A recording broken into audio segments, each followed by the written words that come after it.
My dear friends, let me begin with a simple question.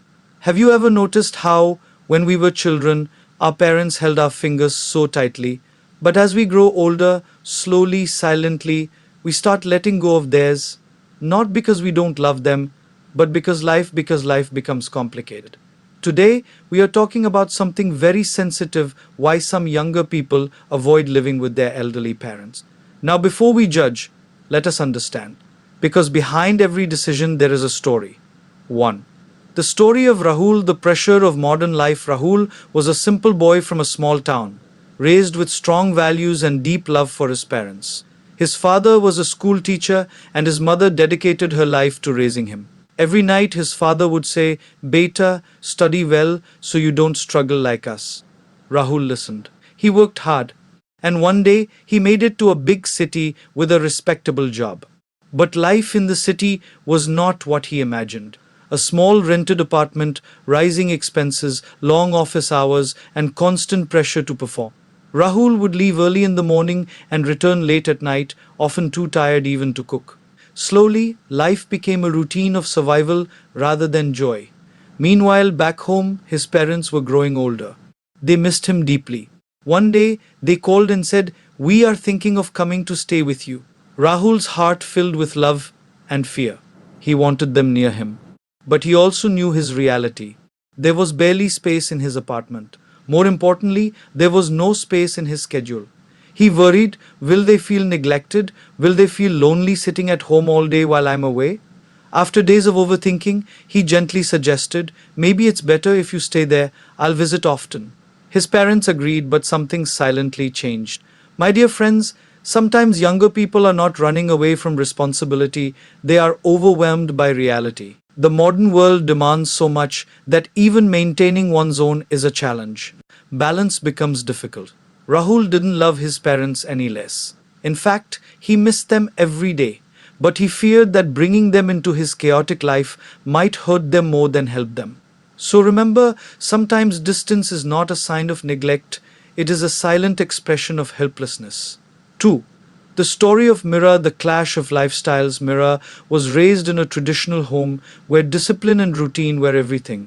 Early mornings, family meals, respect for customs, these were deeply ingrained in her life. But after marriage, her life took a different turn. She and her husband built a modern, independent lifestyle. Late dinners, flexible routines, weekend outings. Life became more about freedom and personal choice. Years later, when her parents moved in with her, it felt like a dream come true. At first, everything was beautiful. Home cooked meals, shared laughter, and emotional warmth filled the house. But slowly, small differences started creating cracks. Her parents would question her late night habits. They would worry about her ordering food instead of cooking daily. They would suggest, Why don't you follow the old ways? They are better. Meera tried to adjust. She really did. But every day felt like she was being pulled in two directions, the life she had built and the life her parents expected. Conversations turned into disagreements. Disagreements turned into silence. One evening, after a long argument, Mira sat alone and thought, if this continues, we will hurt each other more. With a heavy heart, she arranged for her parents to stay nearby instead of living together. Friends, this is not a story of lack of love. This is a story of lack of alignment. Generations grow in different environments. What feels normal to one may feel uncomfortable to another. And when two lifestyles clash daily, even love starts to feel heavy. Sometimes, younger people choose distance not to break the relationship, but to protect it. Because constant friction can slowly erode even the deepest bonds. 3. The story of Arjun, emotional exhaustion. Arjun was the only son of his parents. He loved them deeply and always believed that caring for them was his duty and privilege. As they grew older, their health began to decline. Frequent doctor visits, medications, sleepless nights. Arjun took care of everything. Initially, he handled it with strength, but over time, the responsibility started taking a toll. He had a full-time job, a family to support, and now full-time caregiving responsibilities. His days became longer and his nights became shorter. One night, after rushing between the hospital and office, Arjun sat quietly in his car and broke down. He whispered to himself, "Why do I feel so tired? Why do I feel like I'm failing?" He felt guilty for even thinking this way. Because society often teaches us that caring for parents should come naturally and effortlessly. But the truth is, caregiving is emotionally and physically demanding. It requires patience, resilience, and constant energy. Arjun realized that he was reaching a breaking point. With a heavy heart, he decided to seek professional help and arrange better care support for his parents. Some people around him judged him. They said, "How can you not take care of your own parents?" But they didn't see his struggle.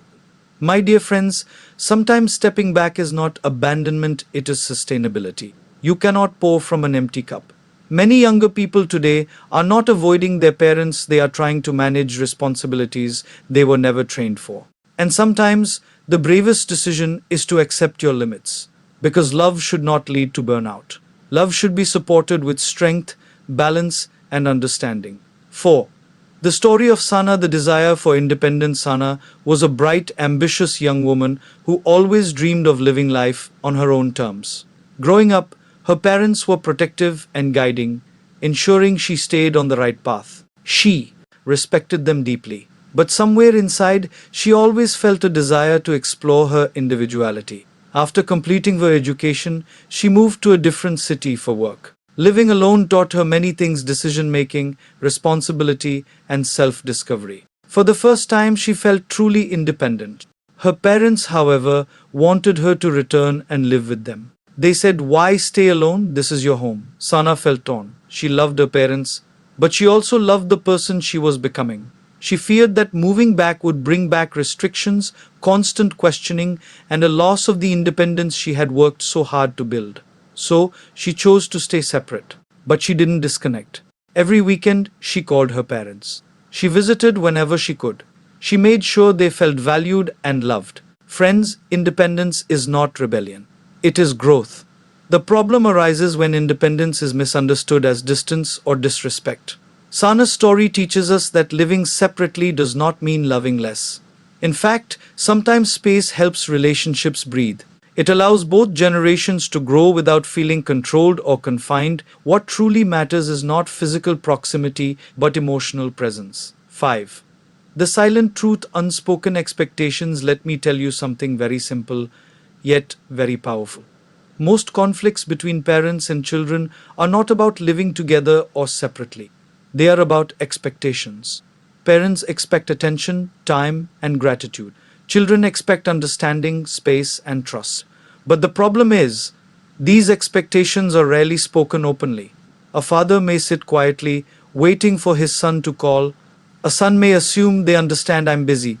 A mother may expect her daughter to visit often. A daughter may think they know I love them. And in this silence, misunderstandings grow. I once met an elderly man sitting alone in a park. I asked him, "Do you feel lonely?" He smiled gently and said, "I don't mind living alone. I just wish my children spoke to me more often." That sentence carries so much truth. The issue is not always distance.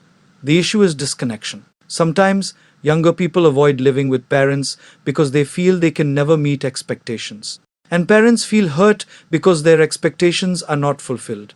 So, what is the solution? Communication. Simple, honest, heartfelt communication. Say what you feel. Listen without judgment. Understand without ego. Because at the end of the day, relationships don't fail because people live apart. They fail because hearts drift apart. And my dear friends, distance can be managed. But emotional disconnection is what truly needs healing. Conclusion: love beyond proximity. My dear friends, as we reflect on why some younger people avoid living with elderly parents, we come to a very profound truth. Life is not always about being physically close, but about being emotionally present. We often think that living under the same roof equals love. But sometimes, love does not need walls, kitchens, or bedrooms to exist. It needs understanding, patience, and compassion. Every generation carries its own journey.